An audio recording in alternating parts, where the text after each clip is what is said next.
빌립보서는 바울 서신 중에서 가장 개인적이고 친밀한 정서를 담은 서신이라고 할 수 있습니다. 그래서 이 교회를 생각할 때 바울 사도는 항상 이 마음 가운데 감동이 있었습니다. 그래서 4장 1절 말씀을 보면 내가 사랑하고 사모하는 형제들이라고 그렇게 부릅니다. 갈라디아서를 쓸 때나 고린도 전후서를 쓸 때나 다른 서신을 쓸 때는 그렇게 따뜻한 어조로 편지를 쓰지 않는데 이 빌립보서 편지를 쓸 때는 굉장히 바울 사도의 마음이 따뜻하다라는 것을 우리가 알 수 있습니다. 그러면서 기쁨과 감사를 반복해서 표현을 합니다. 왜 그러냐? 빌립보 교회는 바울의 선교 사역에 꾸준하게 관심을 가지고 재정적으로도 지속적인 지원을 해주던 공동체로 바울과 빌립보 교회는 신뢰와 우정이 매우 깊었던 관계였습니다. 그래서 서신 전체에서 사도 바울은 자신이 감옥에 갇혀 있음을 여러 차례 언급을 하는데요. 이 빌립보서를 그래서 옥중서신이다, 감옥 안에서 썼기 때문에 옥중서신이다라고 분류하기도 합니다. 이 빌립보라고 하는 지역이 어디냐면요, 그리스와 붙어있는 이 마케도니아 동부 쪽에 위치해 있었습니다.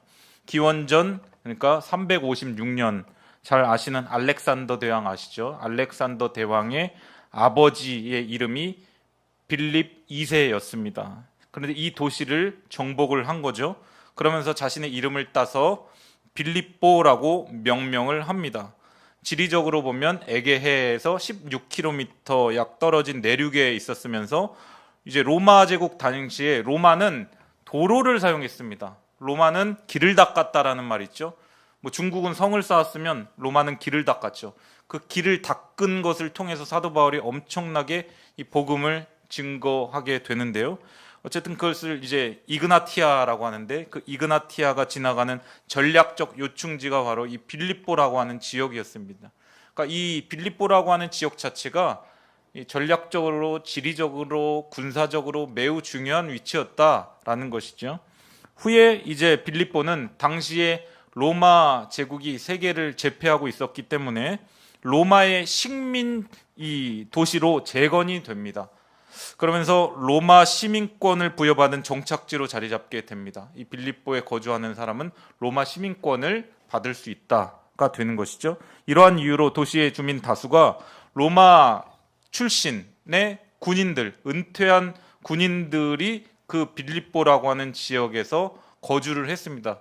그러니까 우리식으로 따지면, 그러니까 미국인들이 보통 은퇴를 하고 나면 군인들이 하와이에 많이 이주를 하거든요. 하와이에서 남은 여생을 많이 보냅니다. 군인들을 위한 편안한 어떤 그런 위치적으로도 그렇지, 지리적으로도 그렇고 또 생활적으로도 그렇고 편안한 여생을 보낼 수 있도록 그렇게 배려한 것이 하와이인데, 빌립보가 마치 이 로마의 퇴역 장군들, 은퇴 장군들을 위한 안식처로 하나의 어떤 이제 자리매김을 했다라는 것이죠. 그러니까 이 빌립보는 원래는 마케도니아라고 하는 지역, 동부 지역에 있는 그런 곳이기도 하지만 로마의 시민권을 부여받을 수 있는 곳이기 때문에 로마의 문화, 로마의 법률, 로마의 생활 양식, 이런 것들이 깊이 뿌리 내리고 있었습니다. 빌립보 교회 기원을 살펴보면 사도 바울이 제2차 선교 여행 때 이제 마케도니아의 환상을 보고 들어갔던 곳이 바로 빌립보 아닙니까? 사도행전 16장에 우리가 잘 나오는 것처럼 드로아에서 이 환상을 보고 성령의 인도하심을 받고, 사도 바울은 원래 유럽으로 한 발자국도 움직일 생각을 하지 않고 아시아, 소아시아, 튀르키예 지역에서 자기는 계속해서 복음 전도 사역을 하려고 했는데, 건너와서 우리를 도우라라고 하는 그런 환상을 보고 처음으로 건너갔던 곳이 바로 마케도니아의 첫 성, 으뜸 가는 성인 바로 이 빌립보라고 하는 도시였습니다. 바울의 전도 방식은요, 그냥 마구잡이로 돌아다니면서 막 복음 전하는 게 아니라, 성경을 보시면 바울 전도는 늘 회당 전도였습니다. 회당 전도. 어떤 도시를 딱 갔을 때 거기에 회당이 있느냐, 이걸 딱 보는 거예요. 우리식으로 가서 예를 들어서 어떤 지역에, 선교 지역에 갔을 때 거기 교회가 있냐, 이제 이걸 보는 것이죠. 이 유대인의 회당 전도를 바울은 택했는데, 회당은 성인 남자 10명 이상이 되어야 회당을 지을 수가 있었습니다.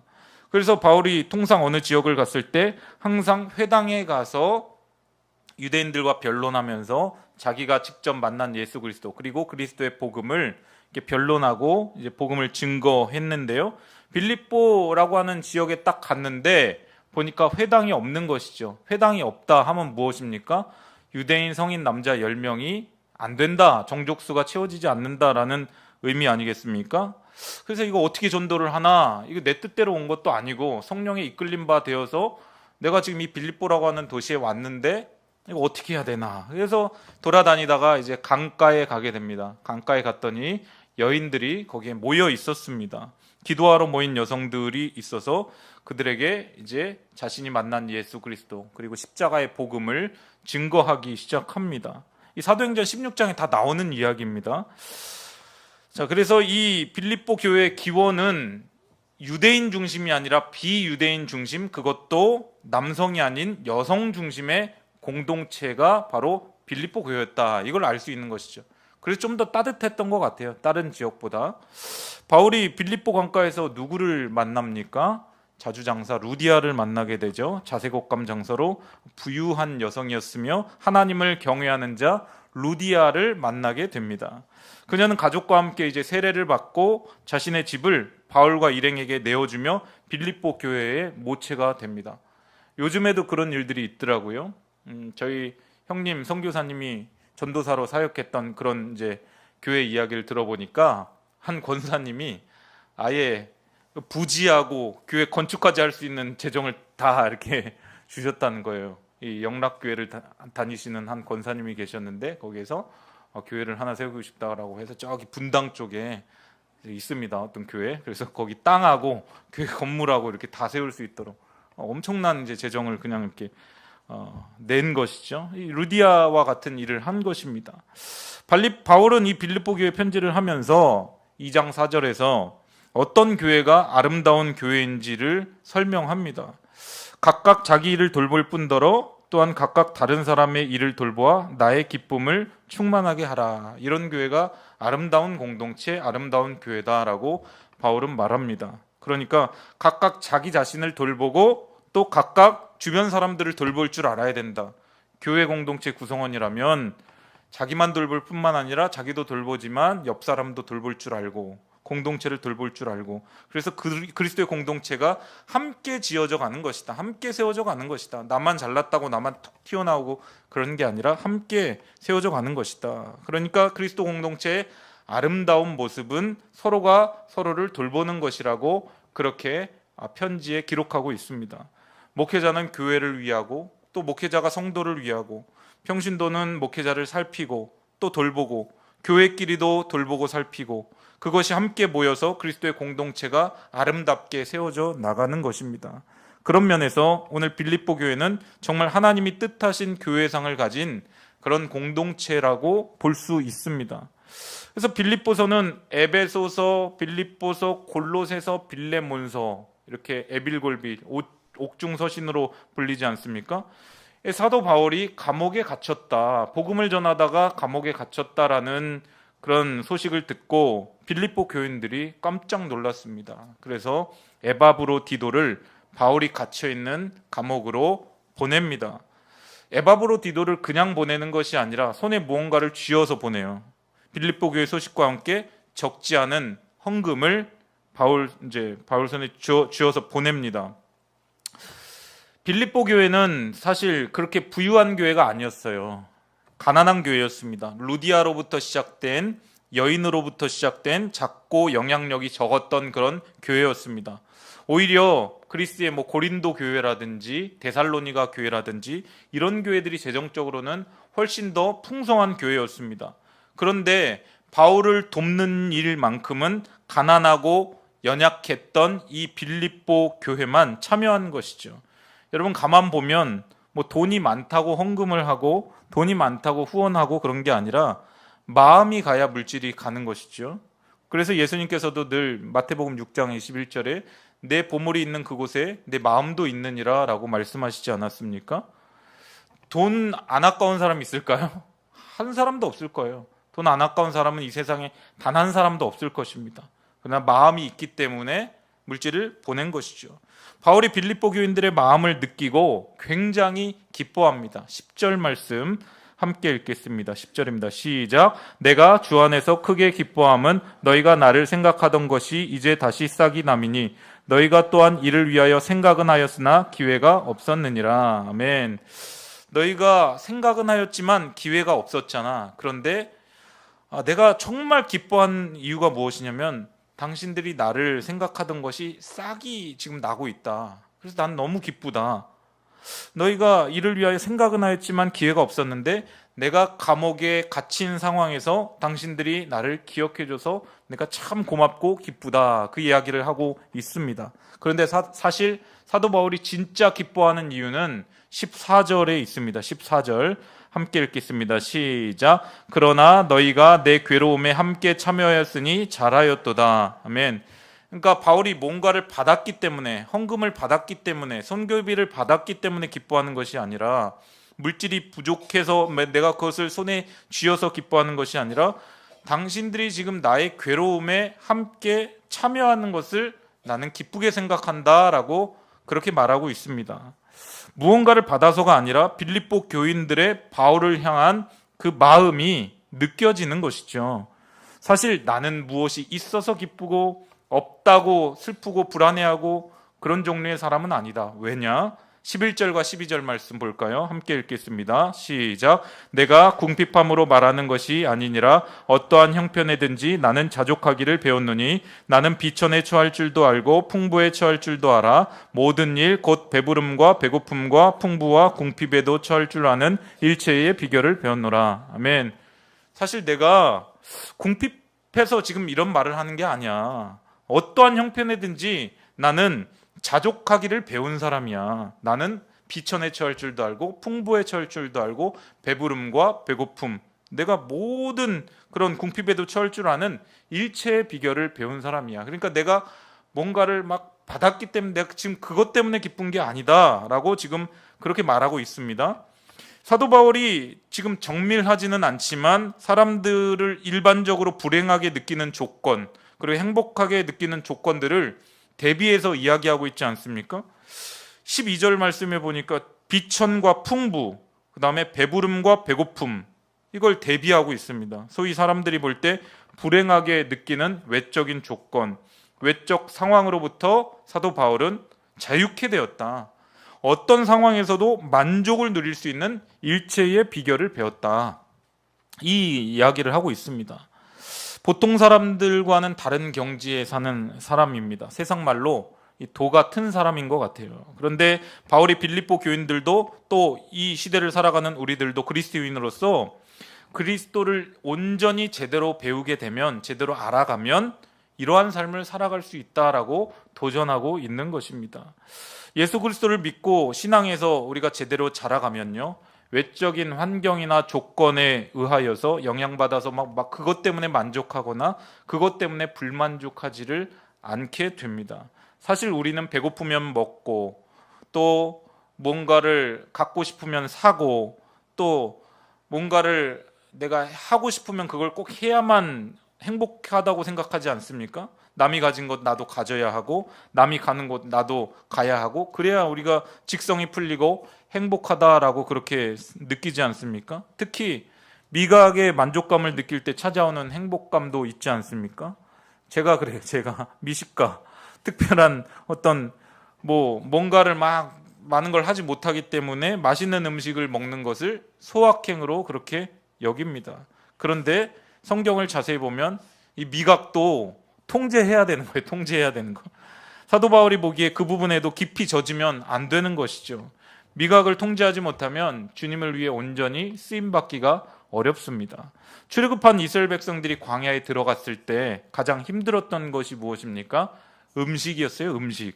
애굽에서 먹던 음식을 지금 못 먹고 있다. 광야에서 못 먹고 있다. 만나와 메추라기만 먹는 것이 너무 힘들다. 거기에서는 부추와 이것저것 다 먹었는데 여기선 그런 거 못 먹는다라고 하면서 과거를 미화하고 있었죠.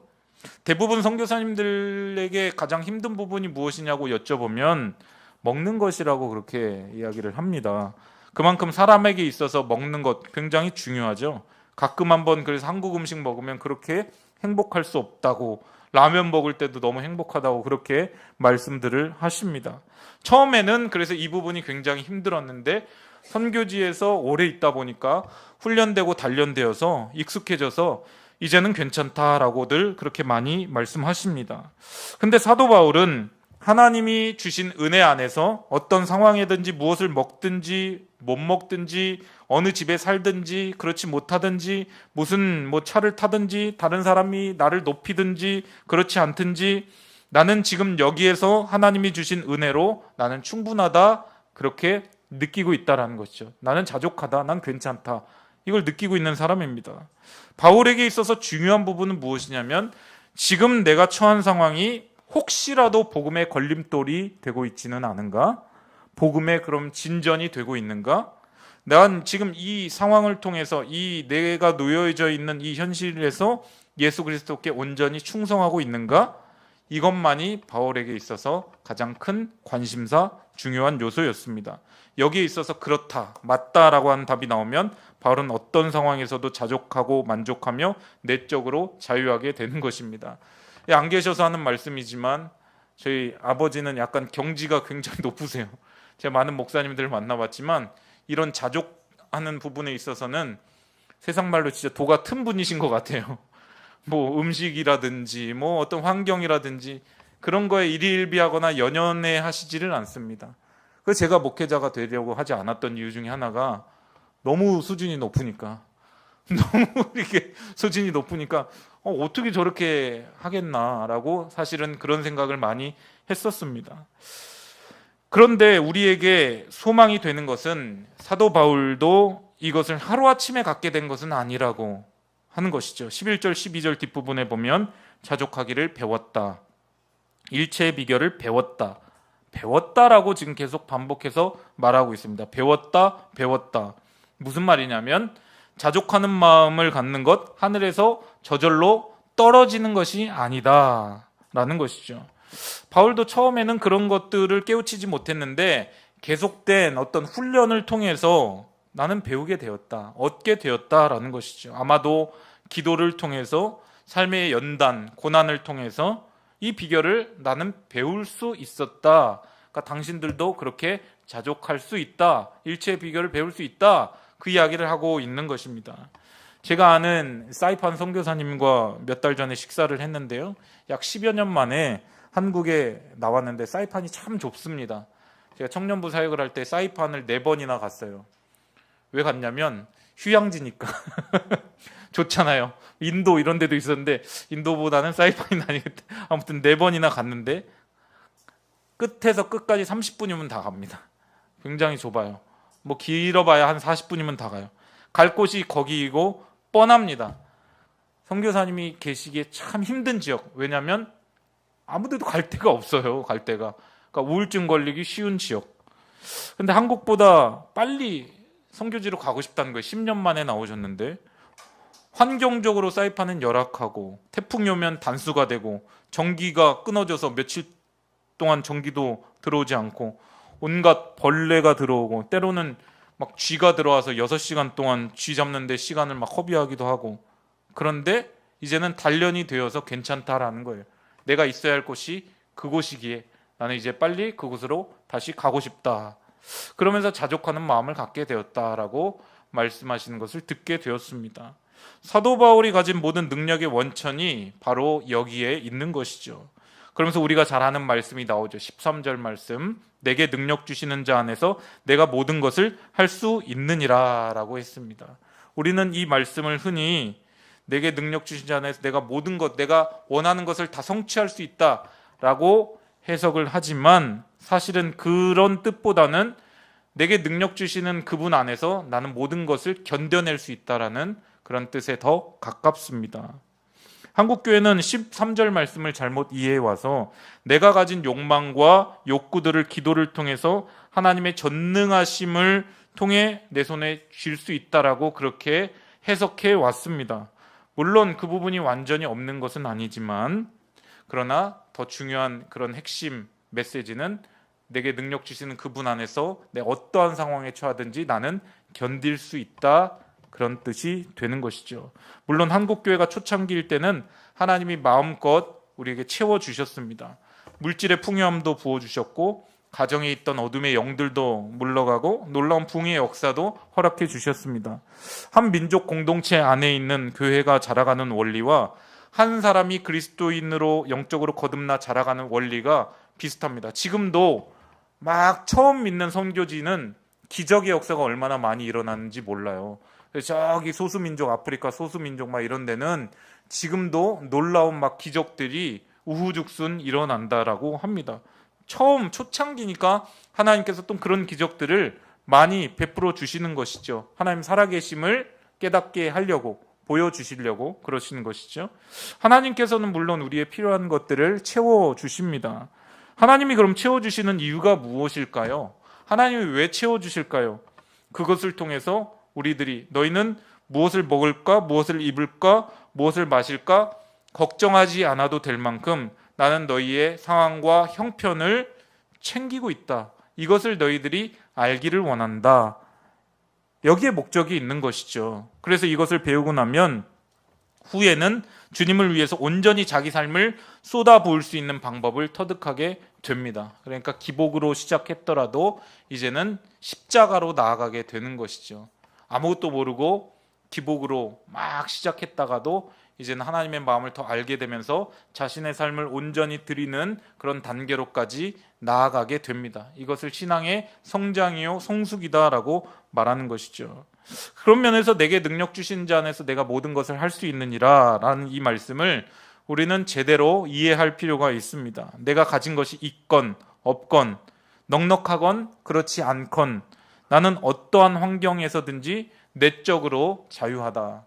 그리스도인이 가져야 할 우리의 태도는 무엇이냐면 이 내적인 자유함, 자족함, 이게 반드시 있어야 합니다.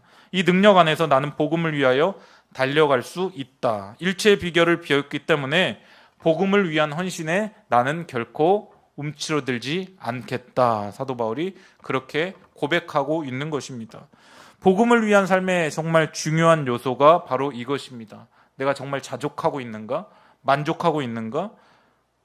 주님께 내 삶을 온전히 드리고 있는가? 살아도 주를 위하여 죽어도 주를 위하여 사나 죽으나 주의 것이다. 내 인생은 주의 것이다. 이 고백이 바울의 고백뿐 아니라 우리 모두의 고백이 될 수 있기를 바랍니다. 바울은 계속해서 빌립보 교인들을 칭찬하고 있습니다. 17절 말씀, 내가 선물을 구함이 아니요 오직 너희에게 유익하도록 풍성한 열매를 구함이라. 내가 지금 기뻐하는 것은, 내 마음이 흡족한 것은 당신들이 나에게 준 물질 때문이 아니라 오직 너희에게 유익하도록 나는 열매를 구하고 있다 라고 말합니다. 무슨 말인고 하면 너희에게 유익하도록 풍성한 열매를 나는 구하고 있는데, 원어적으로 보면 노골적입니다. 이게 너희의 계좌에 재정이 풍성히 쌓이는 것을 내가 볼 수 있어서 기쁘다. 이건 다시 말하면 당신들의 하늘 계좌에 상급이 쌓이는 것을 내가 보게 돼서 참 기쁘다, 이런 말을 하고 있는 것입니다. 빌립보 교인들이요, 내가 전도하고 선교하며 세웠던 수많은 교회들, 다른 어떤 교회들도 나의 이 복음의 고난에 함께 참여하면서 재정적으로 헌신한 교회가 없었는데, 나에게 그렇게 관심 갖는 그런 교회들, 성도들이 별로 없었는데 당신들 다르구나. 당신들이 이렇게 한 것은 결과적으로 하늘 계좌에 상급이 풍성히 쌓이고 있는 것을 지금 하고 있는 거야 라고 그렇게 칭찬하고 있습니다. 그리고 나는 그것을 보면서 기뻐한다 라고 그렇게 고백합니다. 제가 이제 이 교회에 부임한 지 얼마 되지 않았지만 저도 그걸 많이 바울의 심정을 느낍니다. 왜냐하면 이런 빌립보 성도의 마음으로 저를 지금도 응원해주고 기도해주고 관심 가져주고 항상 연락을 주시고 그런 분들이 계세요. 그런 분들은 좀 다릅니다. 정말 한 목회자를 생각하면서 하나님 나라의 넓은 관점에서 한국교회가 또 이 성광교회를 통해서 잘 되기를 바라는 마음에서 항상 관심을 갖고 기도해 주신 분들이 계셔요. 그럴 때 전 마음은 어떠냐면 참 감사하다. 저도 그분들을 위해서 더 마음이 쓰이고 기도가 더 나오게 되는 것이죠. 사도 바울을 돕는 빌립보 교인들이 실제 손해를 보는 것이 아니고 보이지 않는 은행계좌에, 영적인 은행계좌에 차곡차곡 무언가를 쌓아가고 있다고 지금 바울은 말하고 있습니다. 그걸 보는 것이 영적 아비로서 매우 흐뭇하다, 지금 그 말을 하고 있습니다. 마치 부모가 자녀들이 잘 되는 것을 보면서 흐뭇해하는 그런 마음과 흡사한 것이죠. 그런데 만일 어떤 선교사님이 이런 식으로 말한다면 우리는 어떻게 생각할까요? 선교사님 저 선교비 보내달라고 지금 가스라이팅 하는 거 아니야? 약간 이런 식으로 생각할 수도 있죠. 근데 바울은 그런 의도가 아니었습니다. 실제로 그런 일이 일어나고 있는 것을 믿을 뿐 아니라 자신은 진짜 경험을 했기 때문에 자신 있게 말하고 있는 것이죠. 당신들이 나에게 선교비를 준 것은 사실은 나는 일체 비결을 배워서, 내가 있다고 해서 또 막 그것 때문에 더 즐거워하고, 없다고 해서 나 그것 때문에 무너지고 이런 사람은 아니지만 당신들이 한 것은 하나님을 기쁘시게 한 것이다. 18절 말씀 보겠습니다. 함께 읽겠습니다. 시작. 내게는 모든 것이 있고 또 풍부한지라 에바브로디도 편에 너희가 준 것을 받음으로 내가 풍족하니 이는 받으실 만한 향기로운 제물이요 하나님을 기쁘시게 한 것이라. 아멘. 뭐라고 말합니까? 하나님을 기쁘시게 한 거래요. 하나님을 기쁘시게 한 거. 오해하지 마십시오. 성도님들이 이렇게 헌금하고 하나님 일에 이렇게 여러 가지 헌신하고 한 것들은 하나님을 기쁘시게 하는 거예요. 그건 1차적으로 하나님을 기쁘시게 하는 것. 그러니까 하나님이 다 보고 계시는 거예요. 사람은 몰라줘도 하나님이 다 아신다니까요. 바울이 이야기를 하잖아요. 이는 받으실 만한 향기로운 제물이요. 하나님이 받으실 만한 향기로운 제물이고 이것은 하나님을 기쁘시게 하는 것이다. 이것은 엄청난 칭찬입니다. 그래서 앞부분에 보면 내게는 모든 것이 있고, 계속 강조하는 거예요. 오해하지 말라고. 내게는 모든 것이 있고 나는 모든 것을 이미 받은 사람이다. 이걸 이야기하죠. 또 풍부한지라로 얘기하죠. 풍부한지라. 초과하다, 남아 돌다, 차고 넘친다. 나는 모든 것이 있고 나 사실 넘치게 가지고 있어. 에바브로디도 편에 당신들이 나에게 보내준 것을 내가 받음으로 근데 내 마음이 더 풍족하니 이는 하나님이 받으실 만한 향기로운 제물이요 하나님을 기쁘시게 한 것이라 라고 그렇게 빌립보 교인들을 칭찬하고 있습니다. 바울이 물질이 지금 풍족하다라는 말이 아니라 그의 복음적 삶을 대하는 본질적 태도를 말하고 있는 것입니다. 바울은 누구 때문에 넉넉했을까요? 하나님 때문에 항상 넉넉했습니다. 만족해 했습니다. 나는 부족하다. 나는 이것이 더 채워져야 돼. 나는 이것이 없어서 불만이야. 이런 말 한 번도 한 적이 없습니다. 모자란 것에 늘 초점 맞추고 살지 않았습니다. 조바심 내고 안달하는 그런 스타일의 사람이 아니었습니다. 이미 하나님이 나에게 주신 것 충분해. 하나님이 내 삶을 이끌어 가실 거야 라고 하는 확신이 있었기 때문에 주신 것에 감사하면서 은혜의 풍요함을 누리며 그는 살아갔다라는 것이죠. 사랑하는 여러분, 오늘 굉장히 중요한 말씀했어요. 왜 이런 수준 높은 말씀을 전했느냐? 수요일은 수준 높은 분들만 오시니까 결국에 전 그렇게 생각하거든요. 수요일은 결국에 우리 핵심 리더들만 모인 자리 아닙니까? 그러니까 좀 이런 얘기해도 이렇게 오해하지 않고 들으시고 또 다 이해하시고 또 은혜로 받으시고 하기 때문에 좀 이렇게 말씀을 전하는 것인데요. 성도님들 중에 보면 물질이 넉넉하지 않음에도 불구하고 삶에 여유가 있고 넉넉해 보이는 분들이 계십니다. 왜요? 하나님 안에서 이미 부요하고 넉넉하기 때문에 그렇습니다. 반면에 사실은 주님께서 흔들어 넘칠 정도로 주셨음에도 불구하고 늘 마음 한구석이 쪼들리고 없어 보이는 분들도 계십니다. 뭔가 그렇게 늘 불만이 많고 불평이 많은지 그런 분들이 계셔요. 어떤 경우에 해당되는지 한번 생각해 보시기를 바랍니다. 하나님이 나에게 많이 주셨건 또 적게 주셨건 간에 그 주신 것들 속에 있는 은혜의 부요함과 넉넉함을 누리며 살아가는 성도님들 되시기를 바랍니다. 그래서 바울은 이 빌립보 교인들의 이러한 삶의 태도가 복을 쌓는 길이라고 말하고 있습니다. 그래서 바울은 빌립보 성도들이 보낸 이 물질에 대해서 단순히 고맙습니다.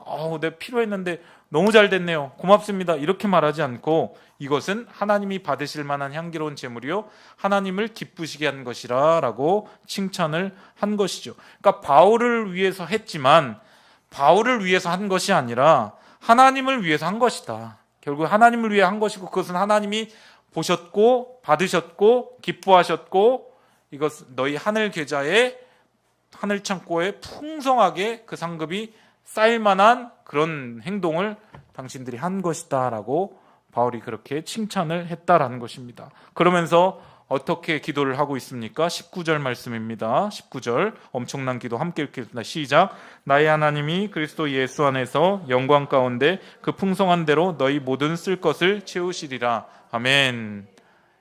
참 멋진 그런 기도문 아닙니까? 나의 하나님이 그리스도 예수 안에서 영광 가운데 그 풍성한 대로 너희 모든 쓸 것을 채우시리라. 하나님이 다 채워주실 거야. 먹을 것, 입을 것, 마실 것, 너희들이 잠잘 곳 하나님이 다 채워주실 거야 라고 그렇게 기도를 하고 있습니다. 사도 바울이 부유하며 넉넉하게 사는 이유가 바로 이 부분입니다. 왜요? 우리 하나님 아버지는 부자이시다. 하나님 채워주시는 분이시다. 아버지께서 지금 내 손에 필요가 없어서 쥐어주시지 않았을 뿐이지 구하면 주시는 분이시다. 넉넉하게 항상 우리에게 주시는 분이시다. 자, 그래서 움츠러들지 말고 염려하지 말고 위축되지 말고 늘 주변 사람들을 살피고 돌보고 복음을 위한 일에 헌신하며 힘쓰라고 바울이 그렇게 권면하고 있는 것입니다. 사랑하는 성도 여러분, 영적으로 늘 부요하시기를 바랍니다. 우리의 물질이, 재정이, 또 우리의 삶이, 또 우리의 건강이 조금은 부족하다 할지라도 영은 늘 부요해져야 합니다. 영이 쪼그라들면 안 되고 영적으로는 늘 부요한 삶을 살아가셔야 합니다. 우리 주님은 나의 필요를 채워주십니다.